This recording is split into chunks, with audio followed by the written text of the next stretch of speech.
我哋而家參觀一個6座 C 高層嘅極開揚嘅租盤。咁呢個單位嚟講咧有啲裝修啦。咁嚟講咧望翻咧就係全海景，咁亦都有綠化嘅植物啦。咁前面係都會公園嚟嘅，咁亦都唔會有建築物噶啦。咁單位嚟講咧業主自用，咁啊有裝修。咁嚟講咧呢個咧就係一個客廳啦，咁啊電視機、梳化啊部分活動式嘅家具啊，咁啊有晒喺度噶啦。咁入咗主人房睇先啦。咁主人房咧係一個好大嘅一個環切面嘅海景。咁啊主人床啊衣櫃啊呢個一立嘅衣櫃係冇梁位冇柱位嘅。咁望翻咧正東日出嘅一個好靚嘅海景，咁一個好寬敞嘅主人房。呢一則咧係6座 CF 咧先有咁大個主人房嘅，難得罕有啊！咁啊浴室咧亦都係望到維港嘅景色嘅，郵輪碼頭向正東望到日出旭日初升嘅景觀。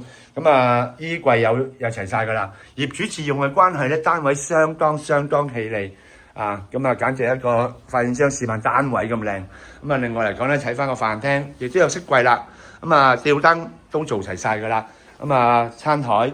咁跟住咧就洗手間啦，咁啊呢個咧就係客廁嚟嘅，咁啊使用個痕跡有少少，但係亦都真係好乾淨啊！咁啊跟住呢個咧就係書房，咁書房咧亦都有張床嘅，咁呢度咧有書衣櫃啦，後邊有16尺嘅工作平台，前後對流嘅，咁後邊咧望翻山景，相當開揚啊，居高臨下，咁啊跟住咧再望翻一個大房。